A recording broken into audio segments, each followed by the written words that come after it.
Welcome to wishful ಅಡುಗೆ ಮನೆ. ಏನ್ ಪ್ರತಿಭೆ ದಾಲ್ ಸ್ಪೆಷಲ್? ಹೌದು, ದಾಲ್ ಅನ್ನೋಕ್ಕೆ ಆಶಾ ಬೆಳಗ್ಗೆ ಮಾಡಿರೋದು ದಾಲು ಹಂಗೆ ಉಳ್ಕೊಂಡ್ ಬಿಟ್ಟಿರುತ್ತೆ. ಅದರ ಜೊತೆ ಪಲ್ಯಗಳು ಉಳ್ಕೊಂಡಿರುತ್ತೆ, ಸ್ವಲ್ಪ ಸ್ವಲ್ಪನೇ ಮಿಕ್ಕಿರುತ್ತೆ. ಇದನ್ನು ಸ್ವಲ್ಪ ಮಿಕ್ಕಿದೆ, ಕಾಳು ಪಲ್ಯನು. ಸೊ ಹಂಗಾಗಿ ಮಿಕ್ಕಿರೋದು ಒಂದ್ ಸ್ವಲ್ಪ ಸ್ವಲ್ಪ ಸಂಜೆ ತಿನ್ನೋಕೆ ಬೇಜಾರು ಮಾಡ್ಕೋತಾರೆ. ಸೊ ಹಂಗಾಗಿ ಈ ಉಳಿದಿರೋದು ಸ್ವಲ್ಪ ಸ್ವಲ್ಪ ಪಲ್ಯ, ಸಾಂಬಾರು, ದಾಲನ್ನ ಏನೇ ಮಿಕ್ಕಲಿ ಮನೆಯಲ್ಲಿ ಅದನ್ನೆಲ್ಲಾನು ಒಂದ್ ಸ್ವಲ್ಪ ಸ್ವಲ್ಪ ಹಾಕ್ಬಿಟ್ಟು ಉತ್ತರ ಕರ್ನಾಟಕದ ಒಂದು ಸ್ಪೆಷಲ್ ರೆಸಿಪಿನ ಮಾಡೋಣ. ಉತ್ತರ ಕರ್ನಾಟಕದಲ್ಲಿ ಈ ತರ ಫೇಮಸ್ ಆಶಾ. ಬೆಳಗ್ಗೆ ಗದ್ದೆಗೆಲ್ಲ ಹೋಗ್ಬೇಕಾದ್ರೆ ಅಡ್ಗೆ ಮಾಡ್ಕೊಂಡು ಹೋಗಿರ್ತಾರೆ, ಮನೆಯಲ್ಲಿ ಒಂದ್ ಸ್ವಲ್ಪ ಹೋಗಿರ್ತಾರೆ. ಬರ್ನ ಅಕಸ್ಮಾತ್ ರೊಟ್ಟಿ ಚಪಾತಿ ಖಾಲಿ ಆಗಿದ್ದಾವೆ, ಮಾಡೋಕ್ ಬೇಜಾರಾಗಿದ್ರೆ ಉಳಿದಿರೋದು ಈ ತರ ಸಾಂಬಾರು ಮತ್ತೆ ಪಲ್ಯದಿಂದ ಒಂದು ಫೇಮಸ್ ರೆಸಿಪಿ ಅದು. ಸೊ ಅದನ್ನ ಯಾವ ತರ ಮಾಡೋದು ಅಂತ ನೋಡೋಣ. ಇವಾಗ ಇದು ದಾಲ್ ಏನಿದೆ ಅಲ್ಲ, ಇದನ್ನ ಪಕ್ಕಕ್ಕಿಟ್ಟು ನೆಕ್ಸ್ಟ್ ಏನ್ ಮಾಡೋದು ನೋಡೋಣ. ಸೊ ನೋಡಿ, ಇಲ್ಲೊಂದು ಜರಡಿನ ತಗೊಂಡಿರೋದು. ಇವಾಗ ಜರಡಿ ಒಳಗಡೆ ಆಶಾ ನೀವು ಕ್ವಾಂಟಿಟಿನ ನೋಡ್ಬಿಟ್ಟು ಹಿಟ್ಟುಗಳನ್ನ ಹಾಕೊಳ್ಳಿ ನಿಮ್ಮ ಮನೆಯಲ್ಲಿ. ಸೊ ಇಲ್ಲಿ ನೋಡಿ, ನಾವು ಒಂದ್ ಸ್ವಲ್ಪ ಜೋಳದ ಹಿಟ್ಟನ್ನ ಹಾಕೋತಾ ಇದ್ದೀನಿ. 1/4 ಕಪ್ಪದಷ್ಟೇ ಇದೆ. ಇವಾಗ ಒಂದ್ ಸ್ವಲ್ಪ ಗೋಧಿ ಹಿಟ್ಟು ಜಾಸ್ತಿ ಹಾಕೋಬೇಕು. ಸೊ 1 ಕಪ್ಪದಷ್ಟು ಗೋಧಿ ಹಿಟ್ಟು ಹಾಕೋತಾ ಇದ್ದೀನಿ. ನೋಡಿ, ಒಂದು ಅರ್ಧ ಕಪ್ಪದಷ್ಟು ಕಡಲೆ ಹಿಟ್ಟು. ಸೊ ನೋಡಿ, ಇಲ್ಲಿ ಕಡಲೆ ಹಿಟ್ಟು ಹಾಕೊಂಡ ನಂತರ ಇವಾಗ ಇದ್ರ ಒಳಗಡೆ 1/4 ಕಪ್ಪದಷ್ಟು ಅಕ್ಕಿ ಹಿಟ್ಟನ್ನ ಹಾಕೊಳ್ಳೋಣ. ಅಕ್ಕಿ ಹಿಟ್ಟು ಹಾಕೊಳ್ಳೋದ್ರಿಂದ ಗರಿ ಗರಿಯಾಗಿ ಮತ್ತೆ ತುಂಬಾ ಚೆನ್ನಾಗಿ ಬರುತ್ತೆ, ಬಾಯಲ್ಲಿ ಟೇಸ್ಟ್ ತುಂಬಾ ಚೆನ್ನಾಗಿ. ಸೊ ಇವಾಗ ಇದೆಲ್ಲ ಹಿಟ್ಟನ್ನು ಜಡಿ ಮಾಡ್ಕೊಳ್ಳೋಣ. ನೀವು ಜಡಿ ಮಾಡ್ಕೊಂಡು ಇಟ್ಕೊಂಡಿದ್ದೀನಿ ಅಂದರೆ ಹಂಗೆ ಡೈರೆಕ್ಟ್ ಆಗಿ ಯೂಸ್ ಮಾಡ್ಕೊಳ್ಳಿ. ಸೊ ನೋಡಿ, ಈ ಥರ ಜಡಿ ಮಾಡ್ಕೊಂಡು ಬಂದಿರೋದು ನೋಡಿ. ಇವಾಗ ಈ ಹಿಟ್ಟು ಒಳಗಡೆ ನಾವು ಉದ್ದ ಉದ್ದ ಕಟ್ ಮಾಡ್ಕೊಂಡಿರೋಂಥದ್ದು 2 ಈರುಳ್ಳಿನ ತಗೊಂಡಿರೋದು. ನೀವು ಬೇಕಂದ್ರೆ ಸಣ್ಣದಾಗಿನೂ ಈರುಳ್ಳಿನ ಕಟ್ ಮಾಡ್ಕೋಬಹುದು. ಅದ್ರ ಜೊತೆ ಕೊತ್ತಂಬರಿ ಸೊಪ್ಪು ಬದಲಾಗಿ ಇಲ್ಲಿ ಮೆಂತ್ಯ ಸೊಪ್ಪು ಆಗಲಿ, ಸಬ್ಬಸಿಗೆ ಸೊಪ್ಪಾಗಲಿ ಯೂಸ್ ಮಾಡ್ಕೋಬಹುದು. ಸ್ವಲ್ಪ ಹಸಿಮೆಣಸಿನ್ಕಾಯಿ, ಆಮೇಲೆ ಒಂದೇ ಒಂದು ಟೊಮೆಟೊ ತಗೊಂಡಿದ್ದೀನಿ. ಯಾಕಂದ್ರೆ ನಮ್ಮ ಪಲ್ಯಗಳಲ್ಲಿ ಮತ್ತೆ ದಾಲಲ್ಲಿನೂ ಕೂಡ ಟೊಮೆಟೊ ಇದೆ. ಇವಾಗ ನೋಡಿ, ಮಸಾಲೆಯಲ್ಲಿ ಒಂದು ಸ್ವಲ್ಪ ಅರಿಶಿಣದ ಪುಡಿ, ಸ್ವಲ್ಪ ಕೆಂಪು ಖಾರದ ಪುಡಿ ಹಾಕೋತಾ ಇದ್ದೀನಿ. ನಾನು ಸ್ವಲ್ಪನೇ ಹಾಕೋತಾ ಇದ್ದೀನಿ, ಯಾಕಂದ್ರೆ ಪಲ್ಯಗಳಲ್ಲಿ, ದಾಲಲ್ಲಿ, ಸಾಂಬಾರಲ್ಲಿ ಖಾರ ಇರುತ್ತೆ. ಸೊ ಅದನ್ನ ನೋಡ್ಕೊಂಡು ನಾವು ಹಾಕೋಬೇಕು. ಹಂಗಾಗಿ ನಾ ಏನ್ ಮಾಡ್ತಾ ಇದ್ದೀನಿ, ಹಿಟ್ಟಿಗೆ ಎಷ್ಟು ಬೇಕಲ್ಲ ಅಷ್ಟೇನೆ ಒಂದ್ ಸ್ವಲ್ಪ ಹಾಕೋತಾ ಇದ್ದೀನಿ. ಹಸಿಮೆಣಸಿನಕಾಯಿ ಹಾಕಿರ್ತೀವಲ್ಲ ಪ್ರತಿಭಾ? ಹೌದು. ಆಮೇಲೆ ಎಳ್ಳು, ಬಿಳಿ ಎಳ್ಳು, ಇದರಿಂದ ಕ್ರಂಚಿನೆಸ್ ಬರುತ್ತೆ, ತುಂಬ ಒಳ್ಳೆ ಫ್ಲೇವರ್ ಕೊಡುತ್ತೆ. ಸ್ವಲ್ಪ ಓಂಕಾಳು, ಸ್ವಲ್ಪ ಜೀರಿಗೆ, ಒಂದು ಅರ್ಧ ಸ್ಪೂನಷ್ಟು ಧನಿಯಾ ಪೌಡರ್, ಸ್ವಲ್ಪ ಕಸೂರಿ ಮೇಥಿ. ನೋಡಿ, ಹಿಟ್ಟಿಗೆ ಎಷ್ಟು ಬೇಕೋ ಅಷ್ಟು ಒಂದು ಸ್ವಲ್ಪ ಉಪ್ಪನ್ನು ಹಾಕೋತಾ ಇದ್ದೀನಿ. ಉಪ್ಪು ಕೂಡ ಒಂದು ಸ್ವಲ್ಪ ಕಡಿಮೆನೇ ಹಾಕೊಳ್ಳಿ, ಯಾಕಂದರೆ ಪಲ್ಯ ಅಲ್ಲಿ, ಸಾಂಬಾರಲ್ಲಿ, ದಾಲಲ್ಲಿ ಉಪ್ಪಿರುತ್ತೆ. ನೋಡಿ, ಒಂದು ಅರ್ಧ ಸ್ಪೂನಷ್ಟು ಸಕ್ಕರೆ ಹಾಕೋತಾ ಇದ್ದೀನಿ. ಇದರಿಂದ ಫ್ಲೇವರ್ ತುಂಬ ಚೆನ್ನಾಗಿ ಬರುತ್ತೆ ಮತ್ತು ಕಲರ್ ತುಂಬ ಚೆನ್ನಾಗಿ ಬರುತ್ತೆ.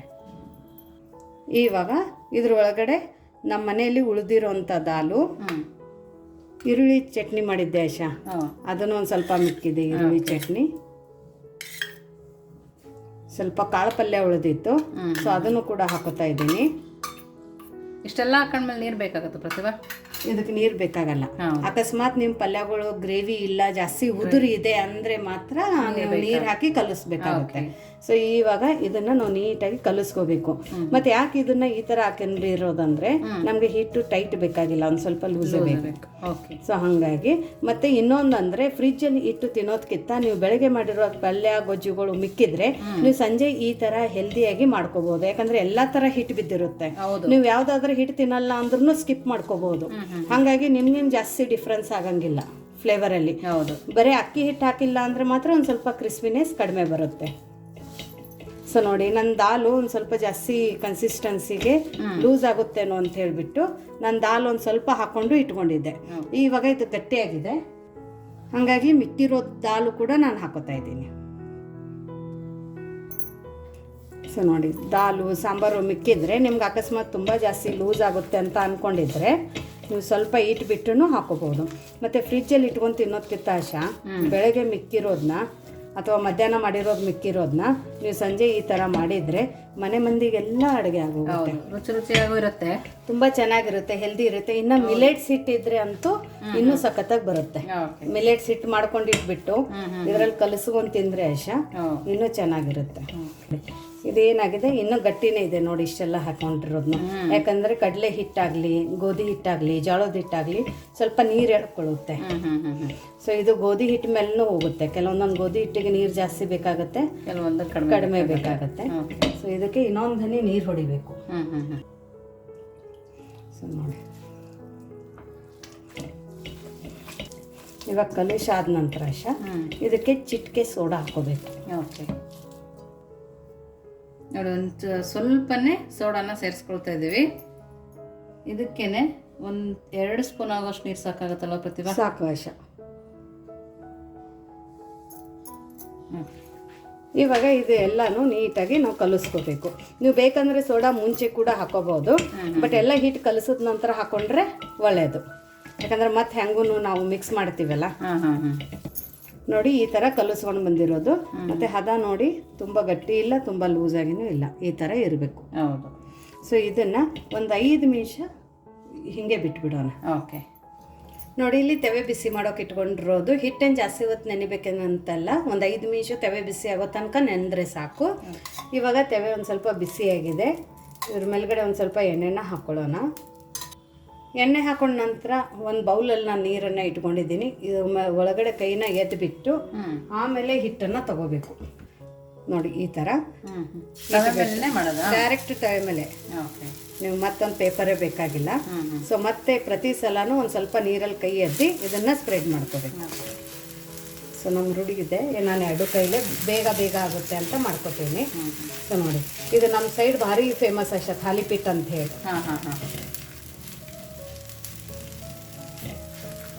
ನಿಮ್ಗೆ ಎಷ್ಟು ತೆಳು ಬೇಕೋ ಅಷ್ಟು ತೆಳು, ಎಷ್ಟು ದಪ್ಪ ಬೇಕೋ ಅಷ್ಟು ದಪ್ಪ ಮಾಡ್ಕೋಬೋದು. ಇದಕ್ಕೆ ಸ್ಪೆಸಿಫಿಕ್ ಆಗಿ ಇದೇ ಥರ ಇರಬೇಕಂತೇನಿಲ್ಲ. ಬರೀ ಕೈಗೆ ನೀರು ಹಚ್ಚಿ ನಾವು ಇದನ್ನು ಮಾಡ್ಕೋಬೇಕು, ಸ್ಪ್ರೆಡ್ ಮಾಡ್ಕೋಬೇಕು. ನೋಡಿ ಮಧ್ಯದಲ್ಲಿ ಈ ಥರ ಸ್ವಲ್ಪ ತೂತನ ಮಾಡ್ಕೊಳ್ಳೋಣ.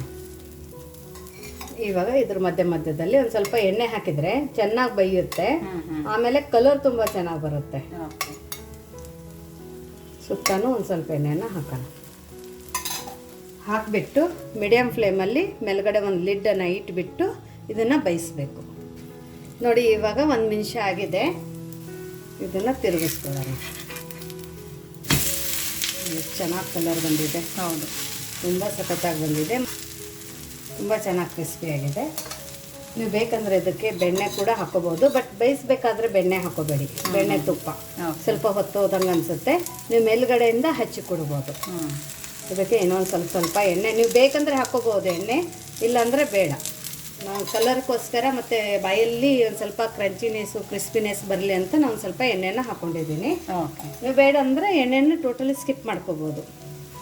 ಸೊ ಈ ಸೈಡನ್ನು ನಾವು ಚೆನ್ನಾಗಿ ಇದನ್ನು ಬೇಯಿಸ್ಕೊಂಡು ಬಿಡೋಣ. ಸೊ ನೋಡಿ ಇವಾಗ ಈ ಸೈಡು ತುಂಬ ಚೆನ್ನಾಗಿ ಬೈದಿದ್ದೆಲ್ಲ ಆಶಾ. ಇವಾಗ ಇದನ್ನು ತಗೊಂಡು ಬಿಡೋಣ. ಇದು ಜಾಸ್ತಿ ಸರ್ತಿ ನಾವೇನು ತಿರುಗಿಸಿ ಬೇಯಿಸ್ಬೇಕಂತೇನಿಲ್ಲ, 2 ಸರ್ತಿ ತಿರುಗಿಸಿರೋದು. ಇವಾಗ ಇದನ್ನು ತಕ್ಕೊಳ್ಳೋಣ. ಸೊ ನೋಡಿ ಇವಾಗ ಮತ್ತೆ ಫ್ಲೇಮನ್ನು ಲೋ ಫ್ಲೇಮಲ್ಲಿ ಇಟ್ಕೊಂಡಿರೋದು. ಸೊ ಈ ಥರ ಹಿಟ್ಟನ್ನು ಹಾಕಿಬಿಟ್ಟು ಮಕ್ಕಳಿಗೋಸ್ಕರ ಮಾಡುವಂಥ ರೆಸಿಪಿ.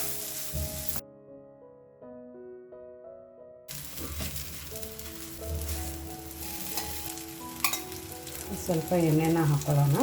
ಇನ್ನು ನೀವು ಯಾರು ನಮ್ಮದು ವಾಟ್ಸಪ್ ಗ್ರೂಪ್ ಲಿಂಕನ್ನು ಜಾಯಿನ್ ಆಗಿಲ್ಲ ಅಂದರೆ ಡಿಸ್ಕ್ರಿಪ್ಷನ್ ಬಾಕ್ಸಲ್ಲಿ ವಿಶ್ಫುಲ್ ಅಡುಗೆ ಮನೆ ವಾಟ್ಸಪ್ ಗ್ರೂಪ್ ಲಿಂಕನ್ನು ಕೊಟ್ಟಿದ್ದೀನಿ. ಅದ್ರ ಮೇಲೆ ಕ್ಲಿಕ್ ಮಾಡಿದರೆ ಸಾಕು, ನೀವು ನಮ್ಮ ಜೊತೆ ಕನೆಕ್ಟ್ ಆಗ್ತೀರಾ.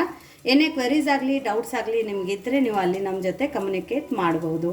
ಸೊ ನೋಡಿ 1 ನಿಮಿಷ ಆಗಿದೆ. ಇವಾಗ ಇದಕ್ಕೇನು ಮಾಡೋಣ ಅಂದರೆ ಒಂದು ಸ್ವಲ್ಪ ಎಣ್ಣೆ ಹಾಕ್ಕೊಳ್ಳೋಣ. ಸ್ವಲ್ಪ ಇನ್ನೊಂದು ಸ್ವಲ್ಪ ಕ್ರಂಚಿನೆಸ್ ಬರಲಿ ಅಂತ. ಫ್ಲೇಮನ್ನು ಇವಾಗ ಫುಲ್ ಲೋ ಫ್ಲೇಮಲ್ಲಿ ಇಟ್ಕೊಳ್ಳಿ. ಫುಲ್ ಲೋ ಫ್ಲೇಮಲ್ಲಿ ಇಟ್ಟು ತಿರುಗಿಸ್ಬಿಟ್ಟು ಇವಾಗ ಮಕ್ಕಳಿಗೆ ಮಾಡ್ತಾ ಇದ್ದೀವಲ್ಲ, ಹಾಗಾಗಿ ಅವರಿಗೆ ಇದ್ರ ಮೇಲ್ಗಡೆ ಚೀಸನ್ನು ಗ್ರೇಟ್ ಮಾಡೋಣ.